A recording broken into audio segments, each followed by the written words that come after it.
Thank you, Slavka. Thank you, Zona. And it's a real pleasure to be here. It's an honor. I was here a while ago in a PhD conference, and I have seen the changes. This department is blooming. You two have made things happen, and I think that we're going to see a very good future in Slovakia and in English studies and cultural studies. So I wish that my contribution today can help just a bit in this puzzle of sensibilities together, and I'm going just to move the sensibilities into my field of study, which is comparative literature. But I'm going to start talking about literatures in plural, as we did with sensibilities yesterday. And all the thread, the common thread that I'm going to be using today is the yellow color. So we're going to talk about the yellow years. And I was really happy to see that Slavka, without knowing, has covered the yellow notebook and the yellow program. And everything is going to be related to what I have to do, because we're going to talk about the last years of the 19th century. And we're going to be comparing literatures, we're going to be comparing texts, and we're going to be comparing cultures. And that's my aim, to show that those types of tools can help us to do better our job and to teach English and English literature in a better way. So the first exercise that I would ask you to do as students would be to compare the two pictures that I have in front of us. First one is by María Losada, you probably remember him, one of the pre-Raphaelites, and this is called Mona Rosa, 1867. And what we see there is a beautiful woman, normally white face, red hair, right, surrounded by beautiful things that is the roses that she's contemplating, the wonderful china vase that you see. If you discover from the back, maybe you will see it, if it works. There are peacock feathers over there, and then there's a Chinese kind of curtain that you can see on the back. And this sense of the yellow coming in every single pre-Raphaelite paintings is something that really strikes me every time that I look at pre-Raphaelites. If we jump and we do a quantum leap, what you see in the other picture is a woman contemplating a picture by Andy Warhol, which is called 10-foot flowers, one of them being yellow. And those are very different kind of flowers, but we still find the beauty in a very modern sense. This is from 1967, so a century after that. And what you see is a picture taken from Google that has the sense of the Alani stock photo that we normally use in our classes. So we're looking at a picture in Google that is looking at a woman looking at a picture. Right? So it's a picture within a picture within a picture, which is something that we have to do nowadays when we teach literature. So this is something that I want to be commenting on while we go on in the presentation. I'm going to ask you to bear with me for 3 slides to put together what has happened with comparative literature in the last years. And we're going to do a Scrooge. You remember A Christmas Carol. Scrooge goes through the past, the present, and the future Christmas to realize what his life should be. So let's see if we can put together what has happened. One of the best definitions and the best approaches to comparative literature was done with Childs and Founder in a very good book, very, very useful, very basic, which is a dictionary of literary terms. We know Abrams did that a long time ago, but they have recovered the idea. And in that definition, they say we have to be careful of the dangers of comparative literature. Number one, this urge that comparatists have to define themselves every time, to say who they are, what they have to do. And that's an urge that they need to do. To at least establish, as they say, the distinct identity. But then they say we also have another danger, is that people look at us saying what you're doing is merely putting together affinities and influences. And once you have that, you lose the critical dimension. So that's one of the dangers, and they pointed that out.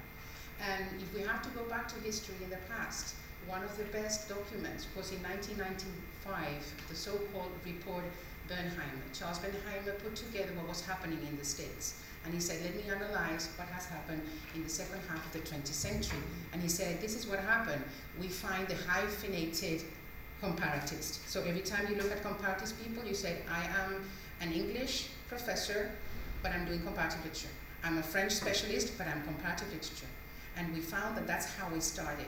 So he went through the second half of the 20th century, and they said, this is fast changing, and it's research being done, but finally they go throughout the 90s, that was the time when I was in the States, they finally put that in institutions. So there were many, many comparative literature departments, and they set up as institutional force, right?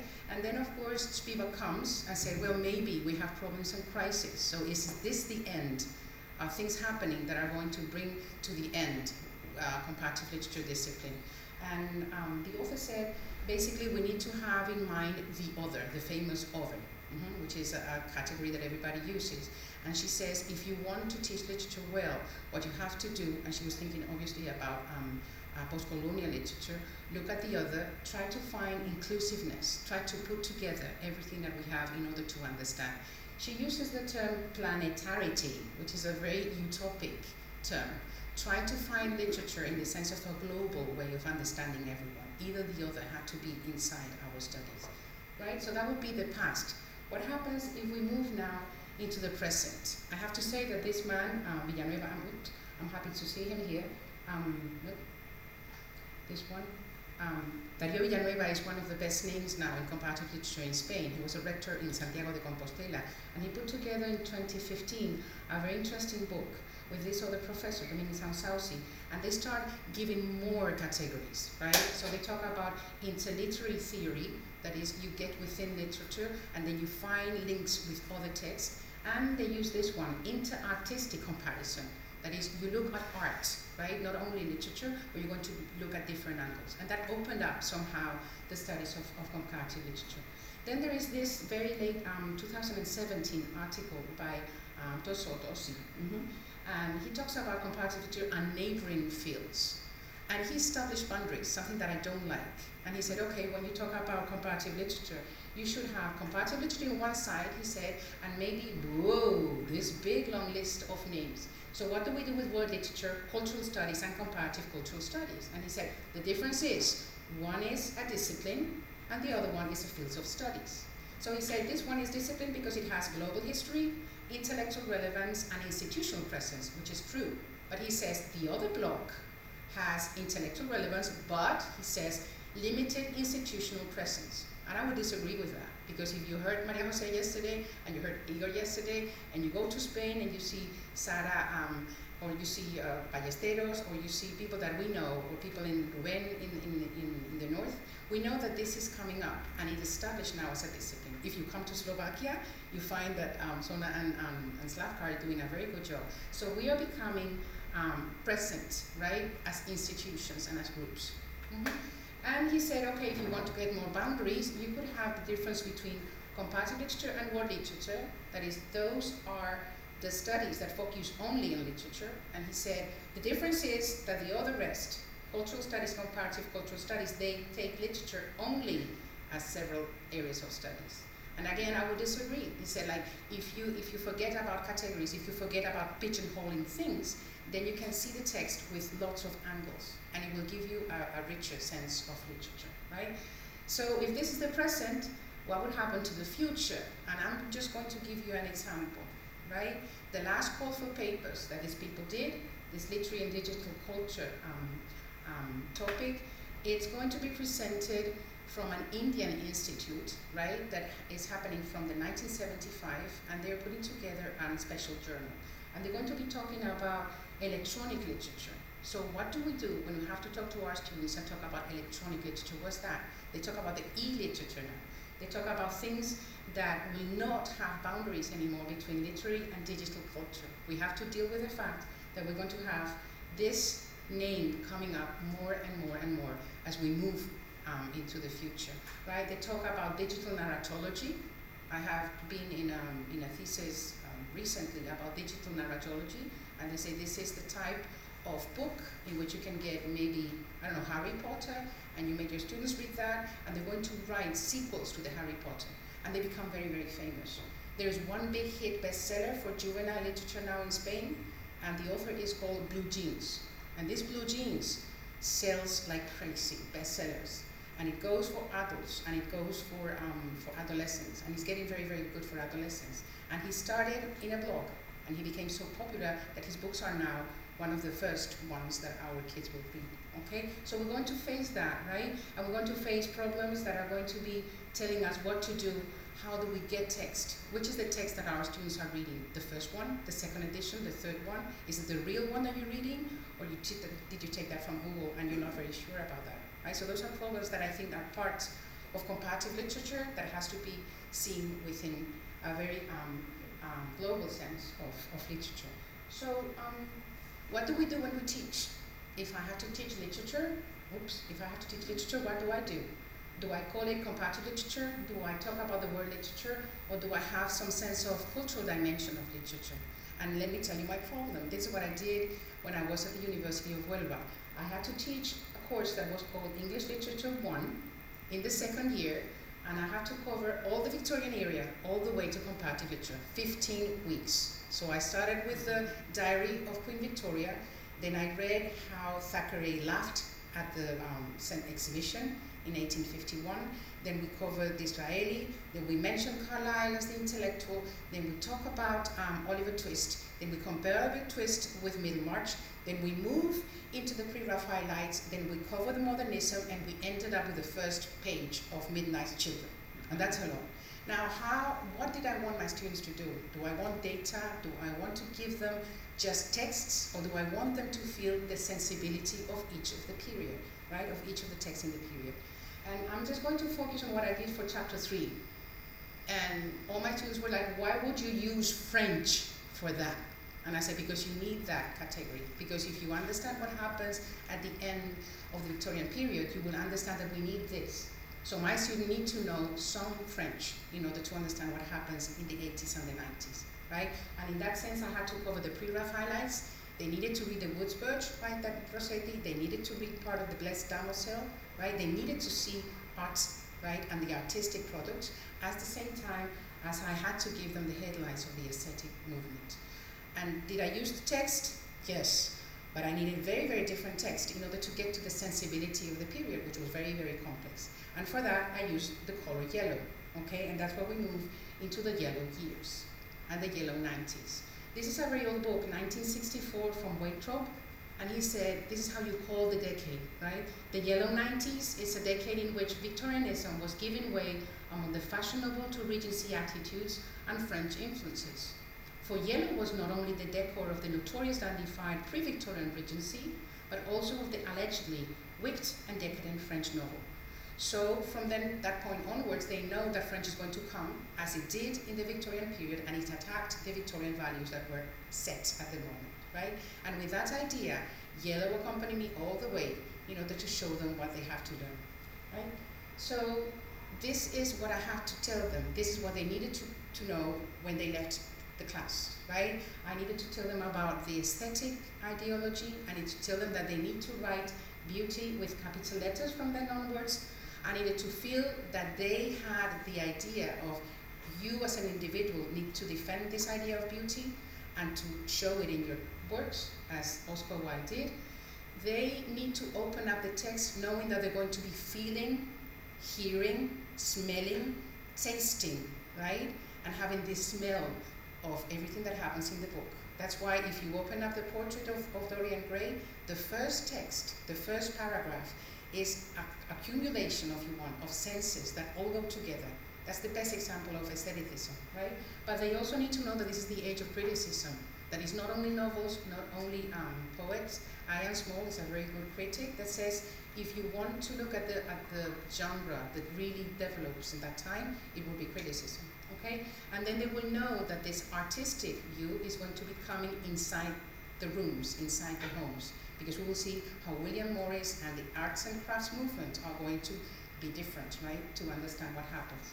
They will know the figure of the dandy. I go back to the 18th century, the Beau Brummel, remember him, and we will see how that time is going to be evolving all the way to the dandy of the 19th century. So they will know why we talk about the nuit, this amazing boredom and pose that all the dandies have. They need to know the affectation that they use in order to put together their ideas, and they will know that at times it can be superficial, but it's going to be a different story when we get to Dorian Gray, right? And they obviously would know why these people are called the decadents, because we're going to bring up issues that were very, very hard for the Victorian mind, right? Moral issues, cultural issues, and then the sexual issues, okay? So I needed to give them all this information, and I was using the yellow color, okay? So something else that they would need to know is how were the ideas booming up, right? Ideas that were coming from France, and we will tell them about the art for art's sake, a very famous expression coming from from Gautier, right? They will see that Gautier and Pater share the fact that there are new things to look at literature. Pater is the example of the new hedonism, right? The pleasure that you have to see in literature, no matter what kind of didactism you have. They don't care about morality, they don't care about didactism, they just want to see the art free from burdens. And at the same time, they will see that Oscar Wilde was in the middle of two bridges, right? This man, Walter Pater, that was pushing him to get into the hedonist side, but at the same time, Ruskin, defending the pre-Raphaelites, was telling him that you need to find some worth, right, and some moral in the story. So this is the contradiction that you find in the pages of Dorian Gray, right? And of course, we will see that as the revolution, the Industrial Revolution, was bringing progress to Victorian times, William Morris was showing people that you can get beauty just by doing things with your hands. So the handicraft movement, right, and the beautiful environment by artisans is amazing as you read the book, right? And they will understand that every time you open a book and its aestheticism is there, you will see that wallpapers and china and peacocks and butterflies and everything that was aesthetic has to be there, right? And they will understand that, they're good at it. So this is how I start, and we go back to our friend Jeanette, who says, if you have to read the book, remember to look at the paratext. And remember that the paratext starts in the first page of the book, which is, you could give them different editions. But this is the one that I love most. Why? Because it is taken from another rebel of the time, this man called Maxwell Ashby, Arnfield, and he did his auto-portrait, right? And this is how he wants to be remembered. And he wants to be remembered as a pre-Raphaelite, because writing or painting this in 1901, he's taking back the idea of pre-Raphaelites. The red hair, right? This wonderful face, being very, very young, which is something that we need in Dorian Gray.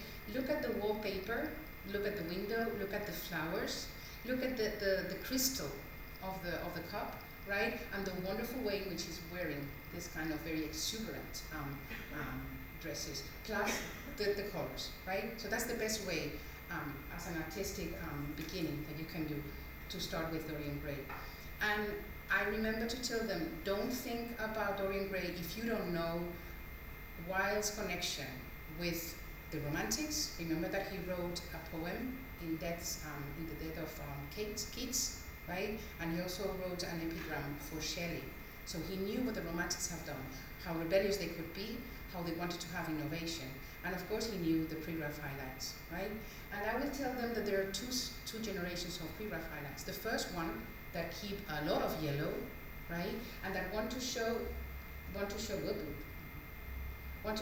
this sense of richness, right? In the flowers, in the lips, in the eroticism that you can find, right? Even taking biblical ideas as Millet did, right? The color yellow is there, and the contrast between colors is essential, and the aesthetic image is essential to understand what they have to do. That's the first generation of pre-Raphaelites. If we move into the second one, look at the difference. Staticism that comes out already with Leighton, right? Takes the yellow, right? The maid with the yellow hair, right? It gives you the idea of this recreation of beauty in a woman, but look at the jump from 65 into the 95. Now we're going to have flame in June. We have moved into the orange, that is many times also used by Oscar Wilde. He has a very interesting poem called The Orange Peel, right? And look at this, the eroticism or the sensuality that this wonderful pose of this woman has. You don't have staticism anymore. She's like in a pose that shows you how beautiful she is and how the hair comes out. It's a much more modern setting, but it keeps the same idea as the pre-Raphaelites had. Right? So if they understand that kind of artistic approach, they will understand why you cannot talk about Wilde if you don't put together many texts, right? Texts that are mixed of painting, of music and art. And they will understand now when I talk about different poems, they know from the first year Wilde and the play, right? And the plays that he wrote. How laughed, how satirically he approached the aristocracy, right?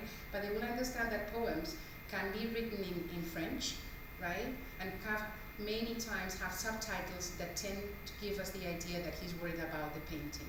And he has many, many times poems related to the artist, right? The artist and the master and the disciple, right? And the fact that you need that in order to talk about literature. So taking from the short story, The Model Millionaire, look at how satirically he talks about the difference between painter and artist. Trevor was a painter, indeed. Few people escape that nowadays. Everybody can be a painter, but he was also an artist. An artist are rather rare, right? And he took artistic approach as a very serious thing. And coming from the portrait of the Dorian Gray, the first chapter shows you the worries of Basil, which is the painter that is going to paint this beautiful picture of Dorian Gray, and the very famous evilish Lord Henry, right, that is going to corrupt the mind of Dorian Gray. And Lord Henry said, "It is your best work, Basil, the best thing you have ever done. You must certainly send it next year to the Grosvenor. The Academy is too large and too vulgar." And this is again the idea of the rich, serious, strict academy, and the Grosvenor, which was the rebellious exhibition gallery in which pre-Raphaelites and many other painters presented their work. Moving into that, if we talk about the Grosvenor Academy, we need to talk about Wilde's friend, Whistler, and you might see many pictures by him. Remember that Whistler was the man that invented a very interesting signature. Every time he signed a picture, he would paint a butterfly, right? And he attended to every minute detail in the pictures. And as Wilde, he does the same thing. He mixes music, this nocturne, color, black and gold, and then progress, the falling rocket. And in 75 already, he is giving the idea of what happens when a rocket falls and how many different little yellow things come up, right? And this sense of dense fog and smoke and air is something that you can feel already in the painting. And they were very good friends. Later they became enemies, but they were very good friends. So much of the influence of Whistler came back into Dorian Gray. And Whistler gives us another way, another angle to look at the yellow years, which is how important it was at the time to be a designer for art galleries. And this is something that I found, the arrangement that he organized in London, that was called Arrangement in White and Yellow. That happened in London in '83. It became so famous that he moved that into New York, into Baltimore, and it became a part of the Philadelphia Academy of Arts, right? And I have brought here a very interesting quote that talks about a letter that he sent to Waldorf Story, one of the sponsors. And I want you to do what I ask my students to do. Count how many times the yellow comes in the text, the color comes in the text, and the flamboyant use of this colloquial way of telling you, what am I doing for this installation? This is what he says. There isn't a detail forgotten, sparkling and dainty, and also sharp, white walls of different whites, with yellow painted moldings, not gilded, yellow velvet curtains, pale yellow matting, yellow sofas and little chairs, lovely little table yellow, own design with yellow pot and tiger lily, 40-odd superb etchings round the white walls in the exquisite white frames with the little butterflies, large white butterfly on the yellow cotton and yellow butterfly on a white wall, and finally servants in yellow livery. See?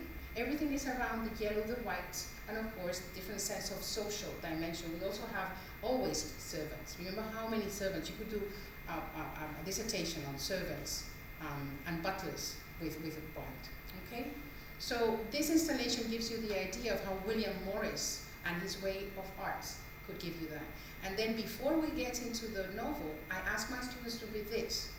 And not many of them know this poem, because it's Wilde writing a poem about London, about an omnibus that was crawling in throughout a bridge in the Thames. And as my students try to get the sense of the aesthetic enrichment of the poem, try to see how many things you can smell, see, find with color, and find with this enrichment that the aesthetic idea gives you. Number one, look at the title, The Symphony in Yellow, right? And look at the many colors that you can find. An omnibus across the bridge crawls like a yellow butterfly, and here and there a passerby shows like a little restless midge. Big barges full of yellow hay are moored against the shadowy wharf, and like a yellow silken scarf, the thick fog hangs along the quay. The yellow leaves begin to fade and flutter from the temple elms, and at my feet, the pale green Thames lies like a rod of rippled jade. Jade is a wonderful emerald in green. But you have the green here, and you have the yellow of the elms, and you have the wonderful scarf that is silky, right? And at the same time, you have a little midge here, many insects that come up, plus the butterfly, plus the very urban omnibus that makes this scene very creative, right? That's the sense of aestheticism. That's how you create those type of sensations. And this is the way in which you can get into aestheticism. And before I get to the book, I give them these cultural, popular texts, right? Not only aestheticism was coming in a very serious way, but you need to have the counterpart.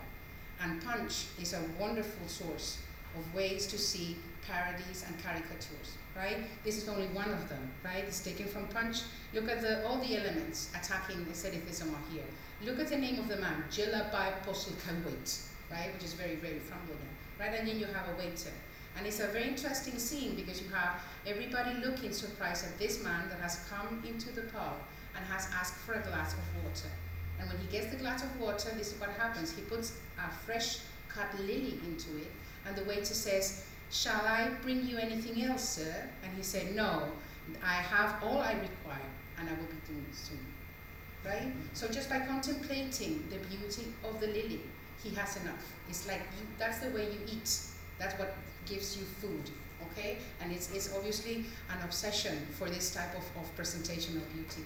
Another way will be very, very direct against against Oscar Wilde, right? This is also taken from Punch in 1881, and it's a very interesting poem because it wants to copy a kind of minstrels, right? This kind of music. And he said, "O.W., oh, I feel just as happy as a bright sunflower. Aesthete of aesthetes, what's in a name? The poet is wild, but his poetry stained," right? And you can see here how he comes out of this yellow sunflower. He adopts the face of a sunflower, and we have the china here, and you have everything he needs to write. And of course, there is a lily that is going very, very, I would say, fading now. Right? So many of those will give you also the idea that this was in the air, right? Everybody wants to laugh at the way in which the obsession for the aestheticism was there. And you might have heard about these two people, Gilbert and Sullivan, and they wrote this very famous comic opera in 1881, in which they want to laugh at all the affectations, right? It mocks the affectations of the aesthetic, it mocks the feigning, it mocks the places, right? And of course, they bring lots of meaningless exclamation that became very famous. How utter, right? Nobody says that, right? But it was in the air, as was many of the other documents that I have found. This is a song cover sheet, right? But look at the title, "Quite too utterly utter." And you find the man with another pose, and you have the sunflower and this big plant with the china vase. They're always, always, always coming up, right? And that's how people laugh at the obsession with beauty. And the last one is probably one of the best. Moving into 1922 already, right? We are in the 20th century. Max Bermond, which is also a very good caricaturist, had a book on Rossetti and his circle, and he laughed openly at the tour that Wilde gave in the States, right? Look at the very serious people, all in black, right? In front of this wonderful, flamboyant, we will say, excessive Wilde. And look at the long title of the picture. The name of Dante Gabriel Rossetti, with the lily, is heard for the first time in the United States of America. And the time is 1882, and the lecturer is Mr. Oscar Wilde, right? And you can see the obsession that Wilde would have with the way in which he was dressing and the pose that he would have promoting his own ideas and the pre-rough highlights. So that's the way to get into the book. And another way is to tell them how difficult it was to publish the book, because the book didn't come as a novel. It came first in this magazine, The Leaping Parts, right? Which was also for Conan Doyle. Conan Doyle and Wilde both published together very good books within the magazine structure. And the reviews that the magazine got were amazing. And Wilde was very, very sad and very, very angry. So this is what he said in the letters. He said, "My novel appears in volume 4 next month, and I'm curious to see whether this wretched journalist will assail it so ignorantly and prudently as they did before. My preface should teach them to mend the wicked ways." And if you have opened the book, and this is the book you have to read for the summer, have a look at the preface, because the preface is a set of aphorisms in which the first one says, "The artist creates beautiful things." And the last aphorism is, "All art is useless." Well, it really doesn't matter what you do, but look for beauty, right? And it goes against the critic, said, you are a critic, you can say things, but you're not original. The artist is original, right? It's a very, very interesting document. So that's how my students would get into the book, just by looking at the first preface. And then the book is very well organized. It has 20 chapters, and surprise, surprise, in chapter 10, which is the middle of it, the yellow book appears, right? And the yellow book is a book that Lord Henry, the evil, gives to Dorian, and that book corrupts his mind. It's like a worm that comes up and shows him the new hedonism, and how to be hedonistic, and how to find pleasure in sins that are never, never, never described, right? This book is based on a French book that was called A Rebours, which was against nature, right? And look what happens in chapter 10, right? When Dorian gets the book. His eyes fell on the yellow book that Lord Henry had sent him. It was the strangest book that he had ever read. It seemed to him that in exquisite raiment and to the delicate sound of flutes, the sins of the world were passing in dumb show before him. Things that he had dimly dreamed of were suddenly made real to him. Things of which he had never dreamed were gradually revealed.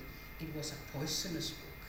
So the book starts getting into his mind, and he tries to see that everything around him is going to be corrupted, right? And he's going to be evil for the people that are around him.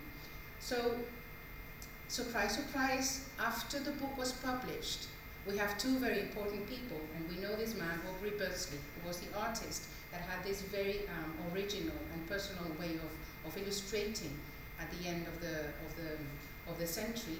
Beardsley and Harden got together, right, in order to try to publish and reveal and expose all the new ideas that were coming up, and those were aesthetic ideas. So it is not a surprise that they put a magazine together with the yellow color, and it was called the Yellow Book. And I want you to have a look at the way in which they tell how this journal started, because the yellow is there as an obsession.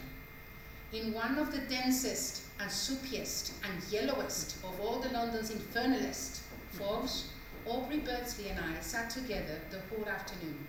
We declared to each other that we thought it quite a pity and a shame that London publishers should feel themselves longer under any obligation to refuse any of our good manuscripts.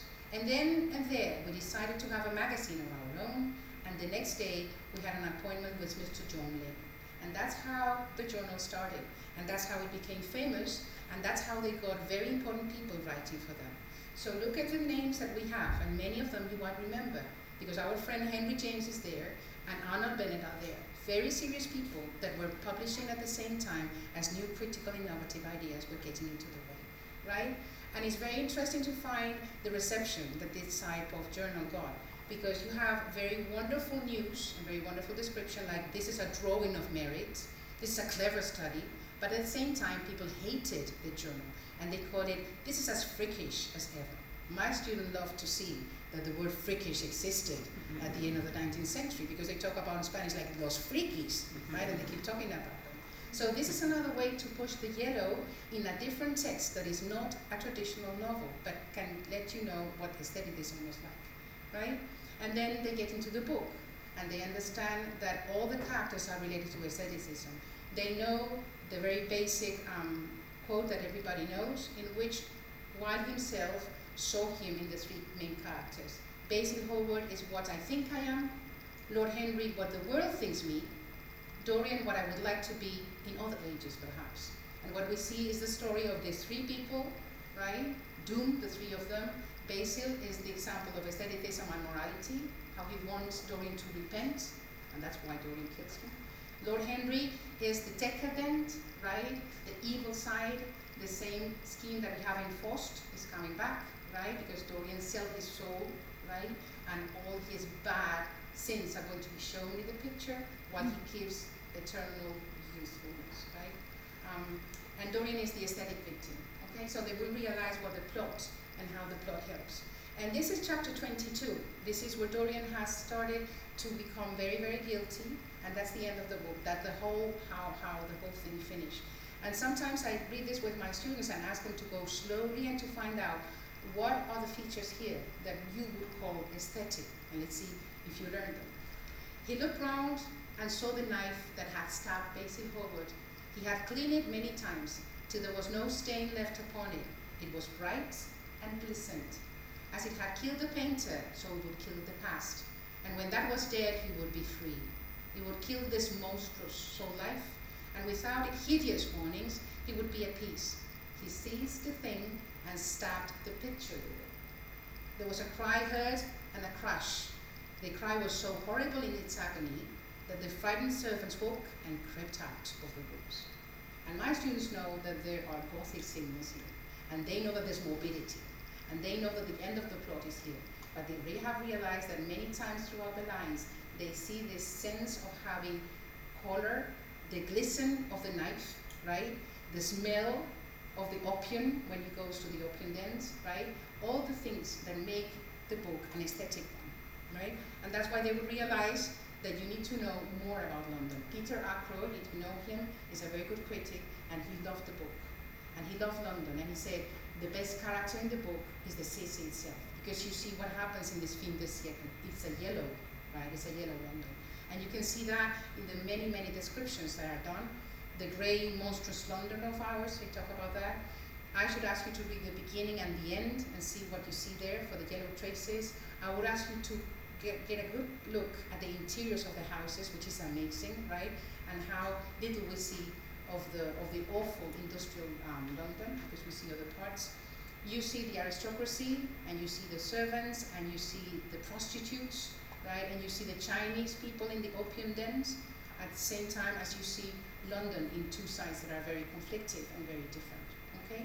And when they have seen all that, I would say we need to get to other type of texts, which is where the cultural comparative text can bring me, because it really helps me a lot to complement what I have to tell them. And I said, you cannot die without having, look at this, 1945, black and yellow movie, and it gives a very good way of taking parts of the book that are exactly the same and are very well known. There are things that they have made up, right? Don't look at the girlfriend of Dorian Gray. We just see the vein here. But if you see on the back, you will see the awful picture that became very famous in that edition.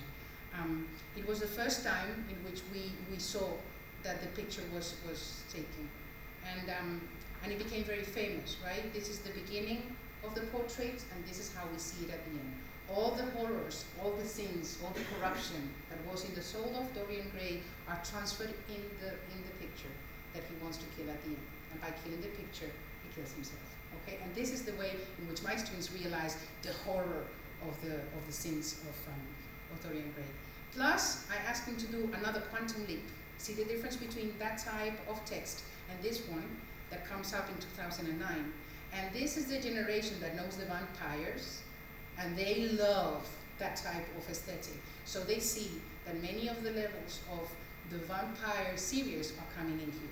So they see real erotic scenes, right? They see real serious corruption, right? And there's a wonderful way of seeing how he is getting old and ugly in one side, while he keeps wonderful and beautiful on the other, right? It's a very good movie. I like the first one best, but make a comparison between the two gives a lot of documents, okay, about that. And then I also asked them to find the way in which Wilde is recreated in our times, how sensibility has changed, how we see this figure in a different way as the Victorians saw him. And I think it's a very good way. If you have never seen the movie, I ask you to look at the first 5 minutes. And it's a wonderful scene in which Stephen Fry, who makes a wonderful character in the movie, goes through this big lot of dons, serious people dressed in black, right, with white wigs, and he goes along and he crosses them. And you see how different he is. And that's how the movie is publicized. Loved for being unique, hated for being different. And then you will understand everything that happens in the life. So it's a very good recreation of that. And then just to finish, I said, well, you have to do another jump for another type of text. What happens if this becomes so important that it becomes part of a very good exhibition that took place in 2017 in the Tate, right? Which was about the queer British art, and how one whole room was devoted to Dorian Gray, right? To Dorian Gray, to Oscar Wilde, right?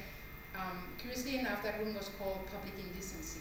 And it brings a wonderful picture that he had to sell because he didn't have money at the end. It used to be in the fireplace of his house, but he had to sell it, right? And it's a picture of Oscar Wilde when he was 29 years old, right? And if you see the way in which the room was organized, they were clever enough to make people think, because there were no signs about a man in his 29 years old, young, sure of himself, right, with a pose of the dandy, next to the door of the reading hall, the prison where he was sent and spent 2 years. And you just left there to think. So if I started by a woman looking at a portrait, we can start like looking at ourselves in a Google screen, looking at a woman, looking and reflecting upon what was Wilde and how we see him now, right? And then as to finish, I will do something that I do with my students as well. Try to recuperate everything that we have talked about. Try to think about the yellow, the meaning of the yellow, the meaning of the evanescent scenes, right, as butterflies, the beauty of a flower, and the detail that he had in his mind every time he opened a book and he wrote about them. And this is taken from another of his poems, The Burden of Itis in 81. And look what it says. There is a tiny yellow daffodil, the butterfly can see it from afar. Although one summer evening's dew could fill its little cup twice over, each leaf is flecked with spotted gold. So gold and glistened and yellow brings back again what I wanted to show them, which is like, remember to talk about Oscar Wilde, remember to read the novel, but don't forget to have the yellow as a thread, right? And thank you, that's it. Thank you.